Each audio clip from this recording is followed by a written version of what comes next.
예, 오늘 말씀은 이제 지난 시간에 저희는 세상 권력의 헛됨에 대해서 이야기를 했습니다. 아무리 왕이 인기 있는 청년이 젊은 청년이 백성들의 인기를 얻어서 왕이 되었다고 할지라도 그 인기도 얼마 못 가서 다시 허망해지고 새로운 사람들을 찾게 되며 그 권력이 얼마나 허망한가에 대한 이야기를 해보았습니다.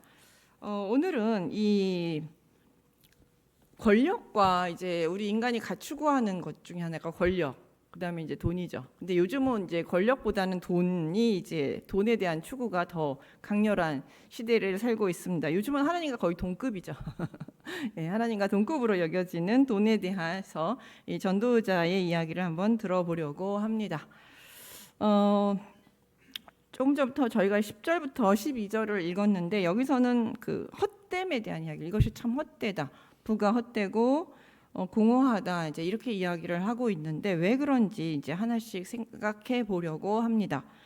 10절에서는 첫 번째는 은을 사랑하는 자는 은으로 만족하지 못하고 풍요를 사랑하는 자도 소득으로 만족하지 못한다라고 했어요. 이유는 헛된 이유가 첫 번째는 만족하지 못하기 때문입니다. 사실 돈을 싫어하는 사람은 없어요. 아니, 대부분은 돈을 되게 좋아합니다. 예. 그런데 여기서 말하는 사랑이라는 것은, 그러니까 돈과 풍요에 대한 사랑이라고 표현하고 있죠. 사랑하는 자라고 표현해서 좋아한다라는 것을 넘는데, 하나님의 사랑, 부모님의 사랑, 남녀간의 사랑을 표현하는 그런 강렬한 단어입니다. 되게 끈끈하고 되게 애착이 있고 절대 뗄 수 없는 어떤 그런 관계를 이야기할 때 이 사랑이라는 단어를 사용하고 있습니다. 그러니까는 그 인간이 돈에 대한 사랑, 돈에 대한 애착이 얼마나 강한가를 그 사랑이라는 단어를 표해서 잘 표현해주고 있습니다. 우리는 이제 다른 무엇보다 돈과 풍요를 마음에 담고 항상 돈을 생각하고 돈을 버는 것에 행복을 느끼고 돈이 많으면 만족감을 느끼는 사람을 이제 이렇게 돈을 사랑한다라고 보통 이야기를 하고 있죠. 근데 이런 얘기를 들어보면 저도 뭐 그렇게 다르지 않은 것 같은 생각이 듭니다. 즉 인생의 최고 목적이 돈인 사람을 우리는 돈을 사랑한다라고 이야기를 하고 있습니다. 일반적으로 사람들은 어느 정도 먹고 살 만한 돈이 있더라도 거기에 만족하는 사람은 많지 않습니다. 만족하고 이 정도면 됐지 이렇게 생각하는 사람보다는 다다익선이라고 생각하면서 더 많이 모으거나 돈을 버는 것을 멈추지 않습니다. 네, 요즘 얼마면 행복할까라는 질문이 되게 많았죠. 그래서 이제 이게 한 십몇 년 전부터 계속 이 질문이 계속 나오는 것 같아요. 얼마면 우리가 편안하게 살까? 얼마면 행복할까? 얼마면 경제적 자유를 누릴까? 뭐 이런 이야기들을 다 하고 있죠. 근데 그게 예전에 처음 이 질문이 나왔을 때는 뭐 5억, 그다음에 10억, 그다음에 요즘은 20억, 30억, 50억. 50억도 불안하다. 요즘 뭐 이런 얘기가 나오고 있어요. 예. 점점 우리가 도달할 수 없는 어마어마한 숫자를 제시하면서 우리의 경쟁을 부추기고 있습니다. 그 얘기를 들으면 10억은 고사하고 5억이고 2억이고 1억도 없는 우리가 들으면 항상 우리는 그 말을 들으면 우울하죠. 나는 인생 왜 살았나? 야, 이렇게 살아서 나는 살 수 있는가? 불안을 떨게 합니다. 이게 우리 사회의 불안의 요소 중에 큰 요소 중에 하나입니다. 우리 사회가 행복하지 않고 불안한 요소 중에 하나입니다. 이렇게 사람은 많은 돈을 가져도 불안해하지만 더 조금 내가 가지고 있는 것에서 만족하지 않고 끊임없는 욕망을 키우면서 계속 더 많은 돈, 마치 잠언에 보면은 거머리가 다고다고하다는 것처럼 더 달라 해서 거머리처럼 더 많은 것을 얻기 위해서 노력하는 모습을 볼 수 있습니다. 우리 인간은 결코 만족하지 못합니다. 예. 두 번째, 그래서 헛됩니다. 아무리 많이 가져도 만족이 안 되기 때문에 이 정도면 행복한 거야라고 생각하는 사람이 없기 때문에 우리는 이게 헛됩니다. 두 번째는 재산이 많아지면 먹는 자들도 많아진다고 이야기를 합니다.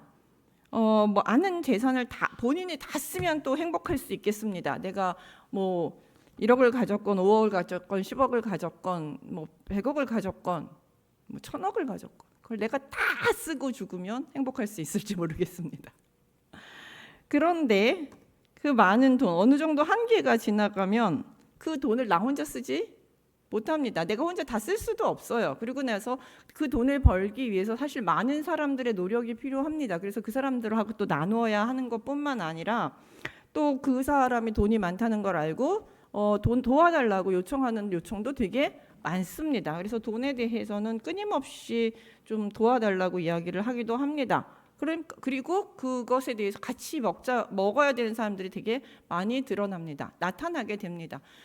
그래서 여기서 뭐라고 얘기냐면 그가 아무리 돈이 많아도 뭐냐, 소유주가 좋은 거는 눈으로 보는 것밖에 없다는 거죠. 아, 내가 창고에 이만큼 쌓아놨구나, 내 통장에 돈이 얼마 있구나, 이걸 보면서 즐거워하지 그 돈을 다 쓰지는 못한다라는 것이죠. 결국 남한테 줘야 돼요. 자식에게 주건 누구에게 주건 다 줘야 합니다. 나눠 먹어야 합니다. 그게 이제 자발적으로 내가 좋은데 내가 좋아하는 사람도 주고, 내가 필요하다고 생각하는 사람도 주고, 그다음에 누가 도움이 필요하다는 사람한테 내가 주고, 이러면 또 행복함이 있는데 그냥 쌓아놓기만 하면 행복하지도 않습니다. 그냥 행복해져 보는 것만으로. 어차피 내가 못 쓰는 돈이거든요. 그 돈 어느 정도 한계가 지나가면. 근데 그러니까 이걸 보면서 뭐라 그래요? 참 헛되다. 쌓아놓으면 뭐하냐? 네가 쓰지도 못하는 돈 쌓아놓고 보면서 즐겁냐라고 묻는 것이죠. 그러니까 없으면 뭐 우리가 이제 뭐 이렇게까지 쌓아놓고 사는 입장들이 잘 아니니까 뭐 우리는 잘 이해가 안 되는 부분도 있기도 합니다. 안 되는 부분이 있지만 어쨌든 쌓아놓고 쓰지는 않으면서 보면서 즐거워하는 거 말고는 뭐가 더 즐겁겠느냐라는 것이죠. 그러니까 많은 사람이 뜯어가는 것 대신에 어떻게 하면 돼요? 내가 주면 돼요. 즐거워요. 그럼 그 사람에게 주고 주면 또 즐겁습니다. 그렇지만 그렇게 안 한다는 거죠. 다 가지고 쌓아놓고만 있는다는 거죠. 그러니까 헛된 것이죠. 어차피 남의 손에 넘어갈 건데요. 세 번째는 매우 역설적인 표현인데 12절에 보시면 노동자는 먹는 것이 많든지 적든지 잠을 달게 자는 반면 부자는 그 부유함 때문에 잠을 자지 못한다고 이야기합니다. 얼핏 들으면 사실 이해가 안 됩니다. 왜냐하면 일반적으로 우리 삶의 걱정의 칠할은 돈입니다. 돈만 많으면 내가 걱정이 하나도 없겠다고 생각하는 인생이 되게 많습니다. 좀 더 나의 인생이 되게 좀 편안해질 것 같아요. 그런 걱정이기 때문에 이 말이 잘 이해가 되지 않습니다.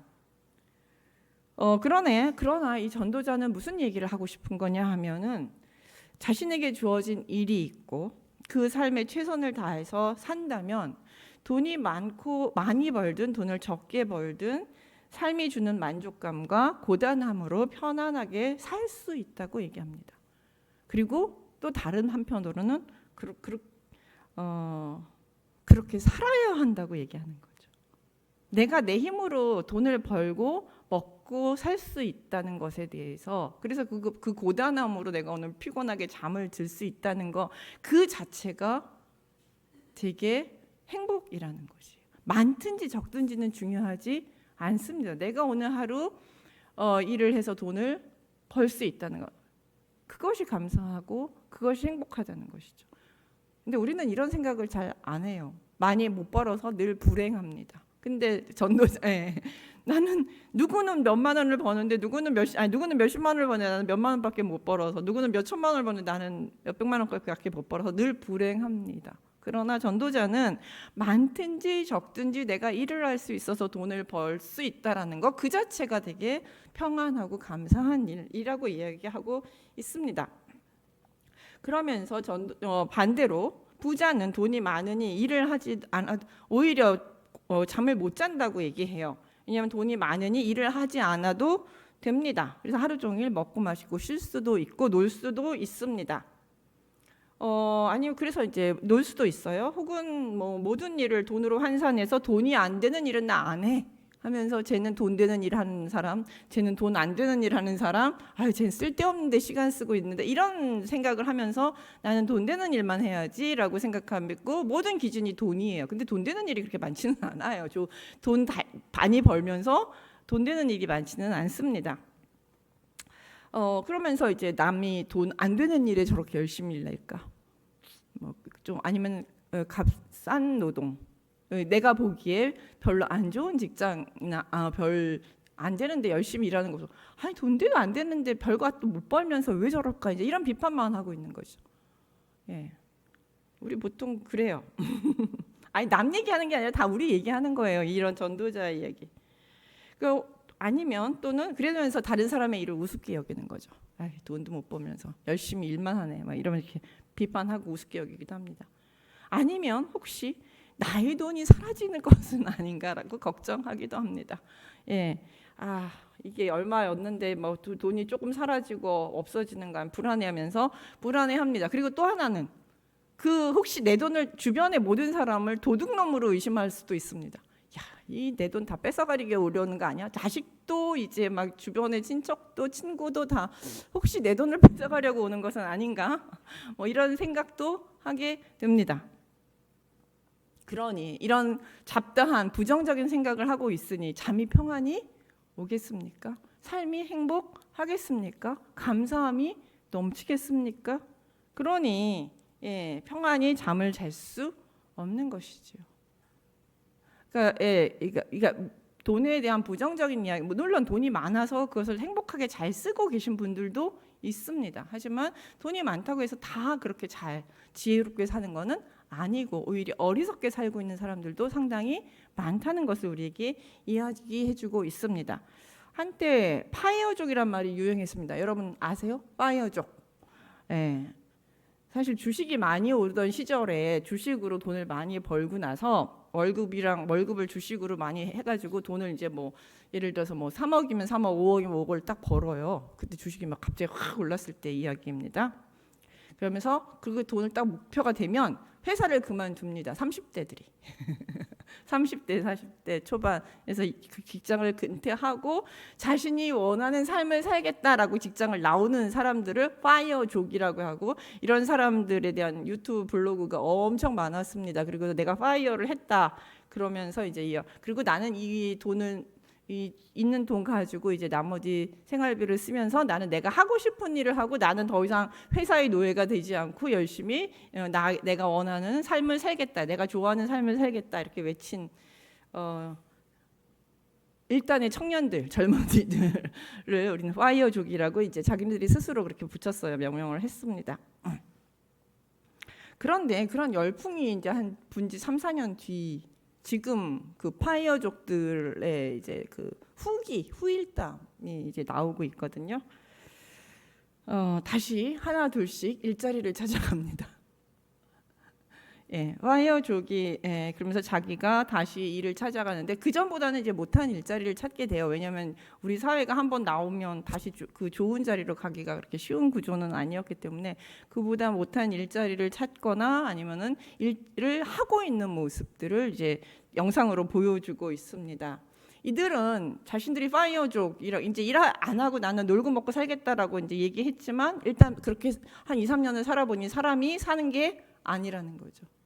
이건 아니야. 이거는 아닌 것 같아. 의미가 없고 보람도 없다는 거죠. 그래서 다시 일을 시작하게 됩니다.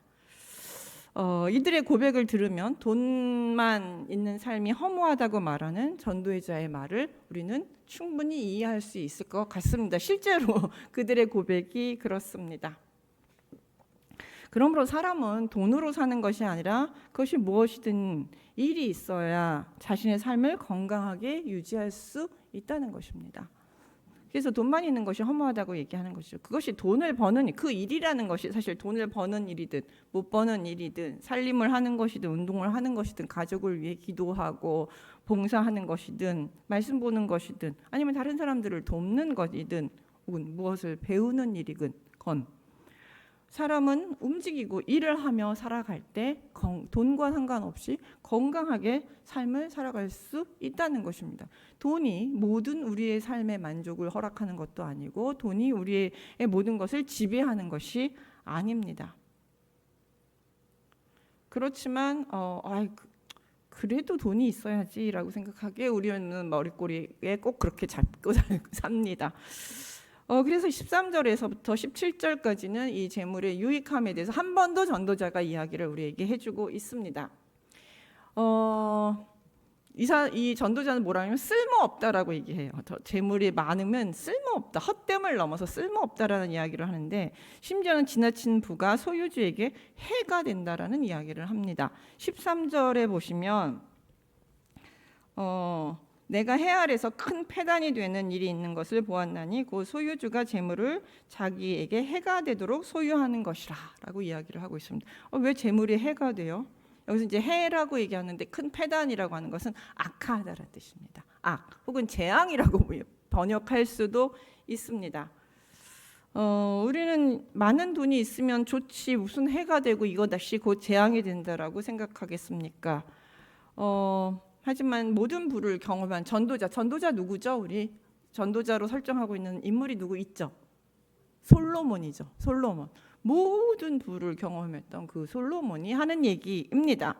그것이 전도자는 그 많은 부들을 경험하고 나서 그 부가 행복을 담보해 주지는 않는다라고 얘기하면서 오히려 해가 될 수도 있다라고 이야기합니다. 그 이야기를 이제 어떤 근거로 그런 이야기를 하느냐면 그가 아마 본 사건들이 있었던 것 같습니다. 이제 첫 번째, 두 번째, 세 번째 예들을 통해서 우리에게 설명을 해요. 첫 번째는 그 재물이 어느 한순간에 사라질 수 있다는 것입니다. 재물이라는 것이 어느 순간 바람과 같이 사라질 수 있습니다. 부자에게 어떤 재난이 닥쳤을 때 그의 부가 순식간에 사라지는 것을 그는 보았던 것입니다. 사실 그것도 자신의 귀한 아들에게 남겨줄 것이 하나도 없을 정도로 완전히 사라졌다라고 14절에서 이야기를 하고 있습니다. 우리가 재물을 많이 쌓는 이유 중에 하나는 내가 잘 먹고 잘 살고 싶은 이유도 있지만 내 자녀가 어렵지 않게 이 세상을 살아나갈 수 있게 하고 싶은 마음도 있습니다. 그것이 두 번째, 어떻게 보면 더 첫 번째 이유가 될 수도 있습니다. 그런데 여기서는 전도자가 그거를 딱 칩니다. 재물이 한순간에 사라져서 자식에게 남길 것도 하나도 없이 될 수도 있다라고 이야기를 합니다. 사실은 우리도 알지만 전쟁, 천재지변, 홍수나 지진이나 전염병, 사고, 화재 등 인간이 손쓸 수 없는 다양한 재난으로 피땀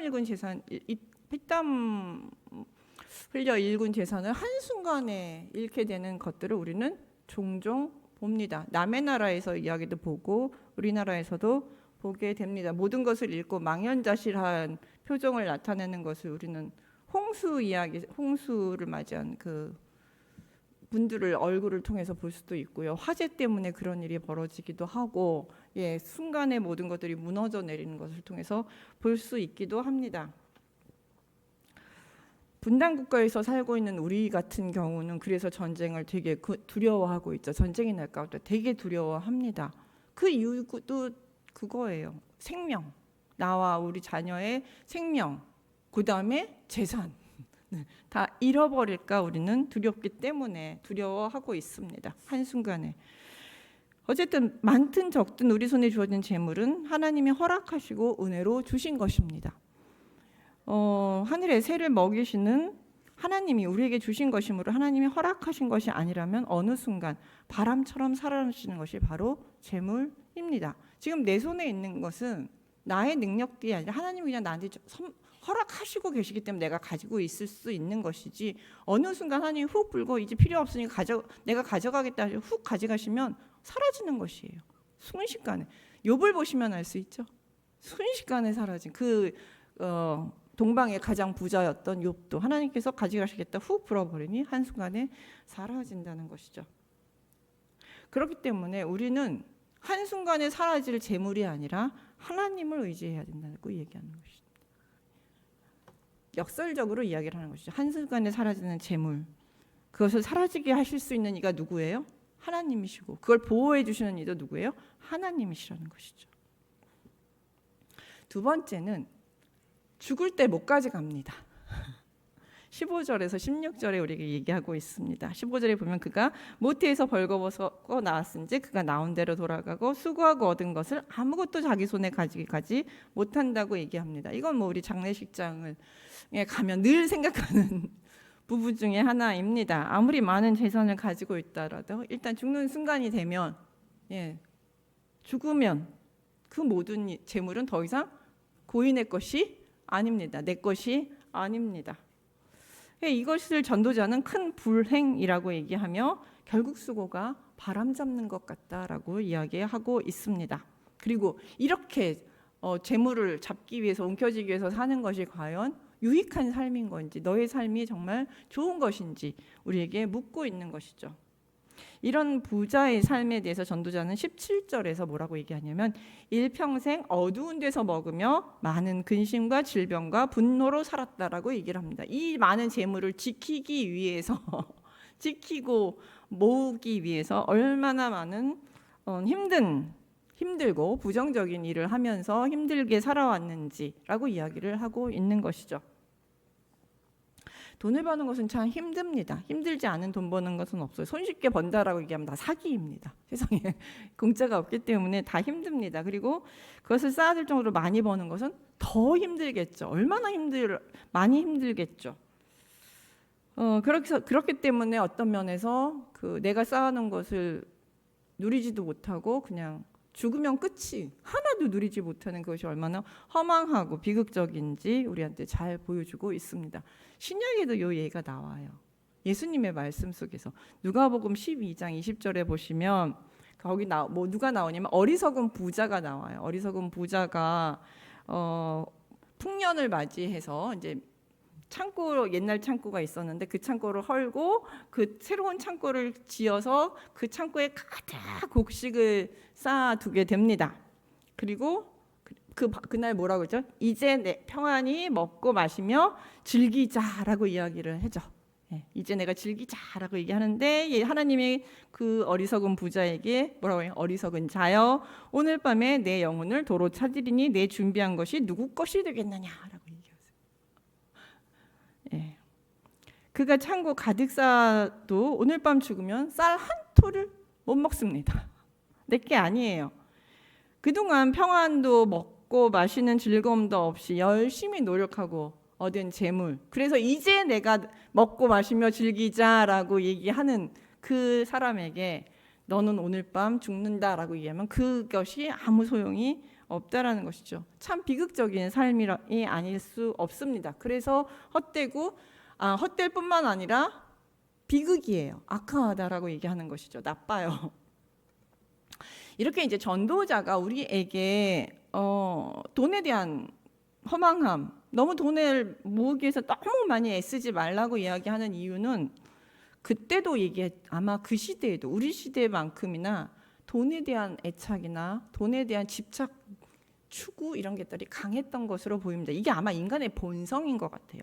안전을 추구하기, 하나님 외에 다른 안전한 것을 추구하는데 그게 뭐예요? 다 돈이라는 거죠. 그게 나의 안전을 보장하고 나의 생명을 보장하고 나의 가족을 보장할 수 있는 것이 돈이다라고 생각했기 때문에 아마 그 시대나 지금이나 돈에 대한 애착은 아마 남다른 인간의 돈에 대한 애착은 끊을 수 없는 것 같습니다. 그러나 전도자는 우리에게 얘기합니다.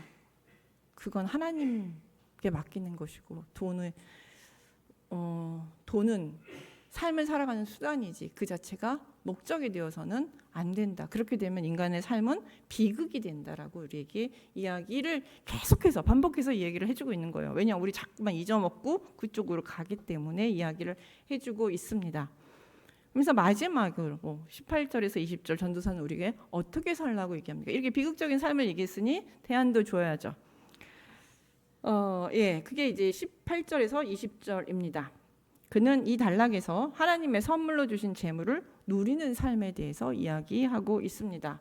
18절은 13절에 해 아래 악한 일과 대조하여 해 아래서 선하고 아름다운 것을 보았다고 이야기합니다. 선하고 아름다운 것을 보았어요. 그게 뭐냐 하면 해 아래서 먹고 마시며 수고 중에 기쁨을 누리는 것이다라고 이야기하고 있습니다. 앞에서 누가복음에서 나오는 어리석은 부자는 재물을 본인이 만족할 때까지 쌓아놓은 뒤에서야 드디어 이제 내가 먹고 마시며 즐기리라고 이야기를 하고 있지만 전도자는 재물을 쌓느라고 집착하지 말고 수고하는 중에 우리가 열심히 삶을 살면서 수고하는 중에 주신 것에 감사하면서 그 주신 것에 지금 감사하면서 먹고 마시고 즐거워하는 삶이 선하고 아름답다. 하나님 보시기에 좋은 삶이다라고 이야기를 하고 있습니다. 나중에가 아니라 오늘 즐겁게 살라는 얘기죠. 나중에 하다가는 어떻게 하다고요? 어리석은 부자처럼 된다라고 이야기를 하고 있습니다. 혹시 그 황창현 신부님 아시나요? 거기 행복 특강이라고 이제 유튜브에 이렇게 나오는데 아침마당에도 나왔던 그 행복 특강을 이제 주로 하시는 분이에요. 이게 신부님인데 근데 이제 이분의 이야기를 들으면 항상 늘 하는 이야기가 있어요. 나중에 말고 지금 먹고 마시고 즐겁게 살자라고 얘기해요. 또 표현도 먹고 마시고 즐겁게 살자 이런 얘기를 이렇게 딱 이야기를 해요.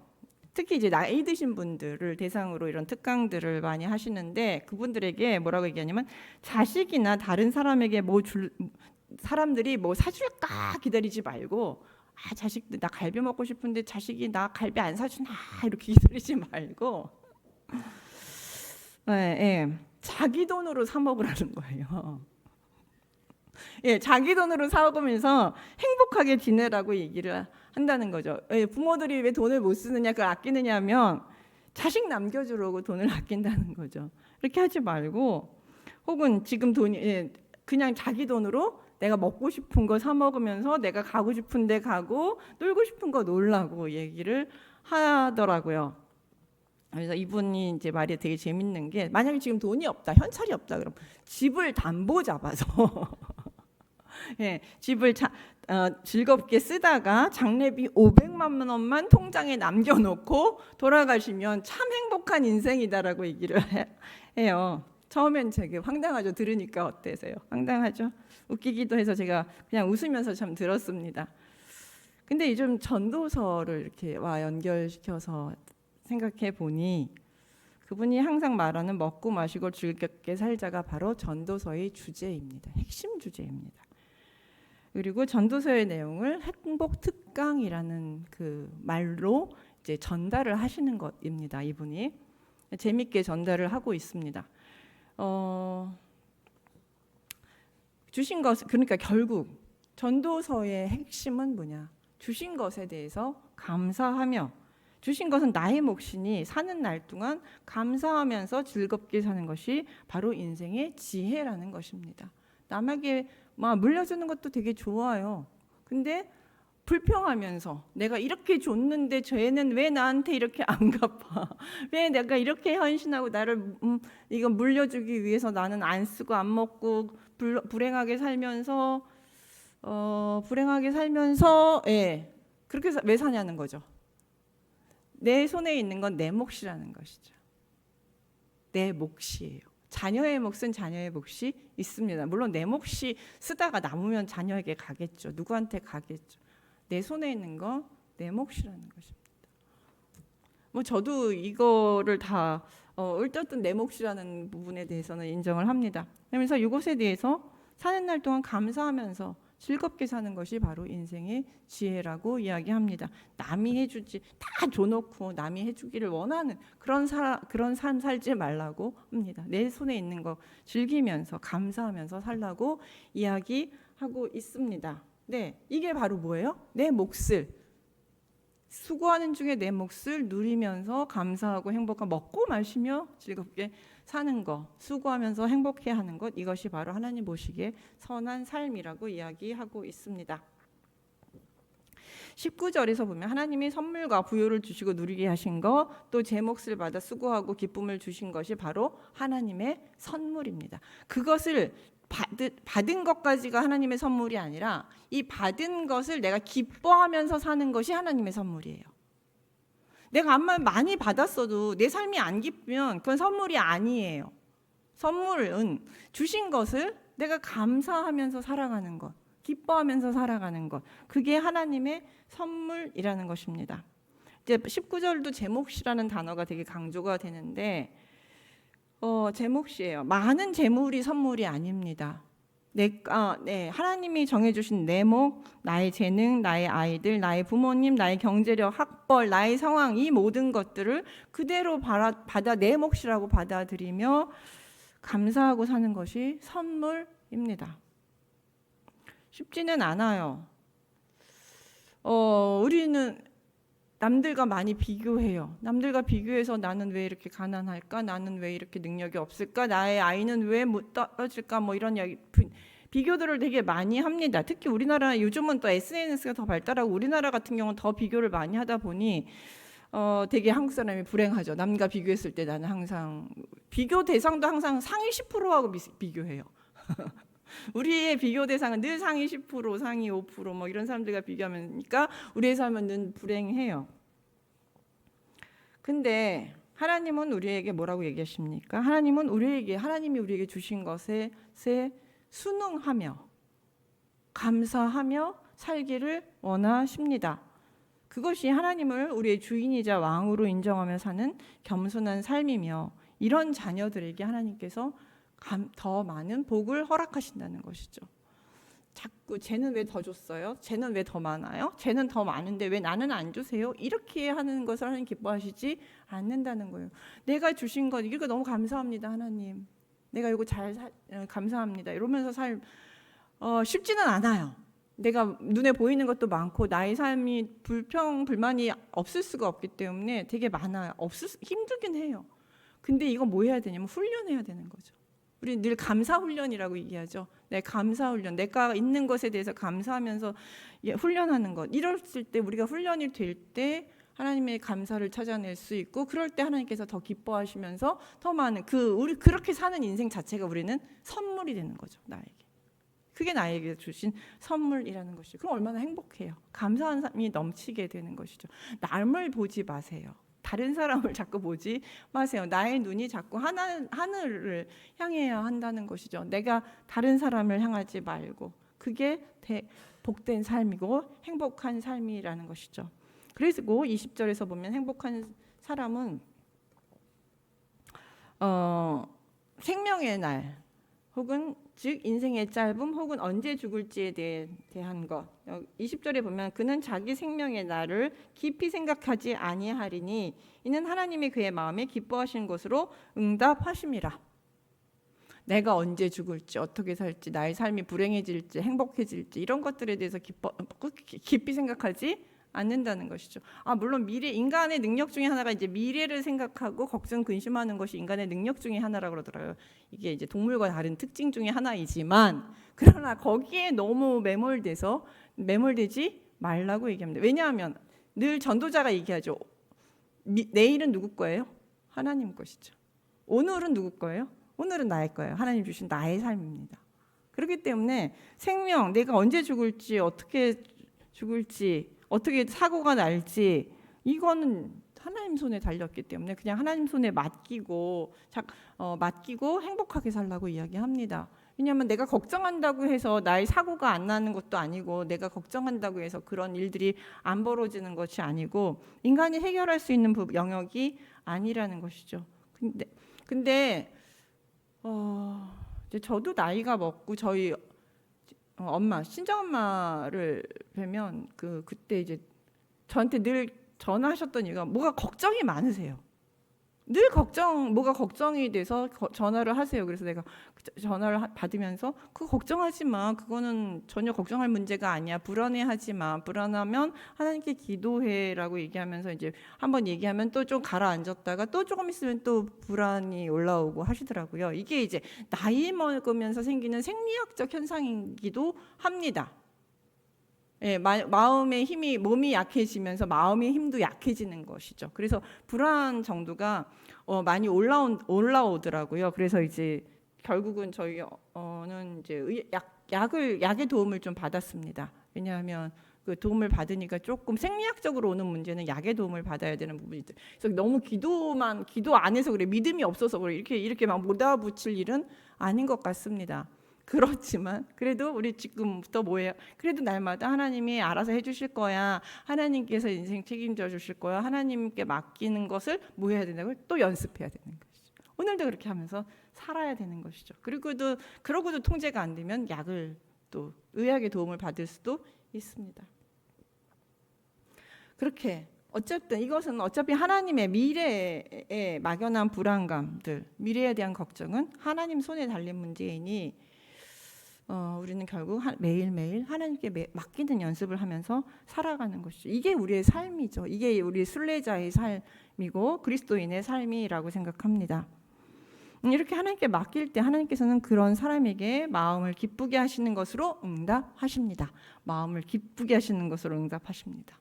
행복한 마음, 평안한 마음, 기쁜 마음, 감사하는 마음이 넘치게 만들어주시는 것이 누구예요? 그게 바로 선물이라는 것이죠.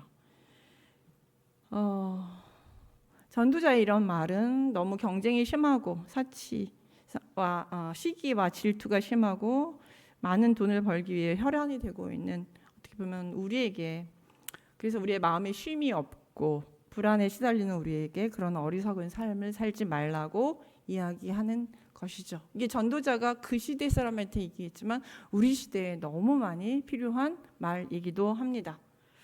그러므로 우리는 이런 허망한 것에 마음을 두지 말고 오늘 하루 내게 주신 몫에 감사하면서 감사를 하나하나 쌓아가면서 살아가는 그런 지혜로운 모습으로 오늘 하루도 살 수 있기를 기원합니다. 기도하겠습니다. 하나님 아버지 감사합니다.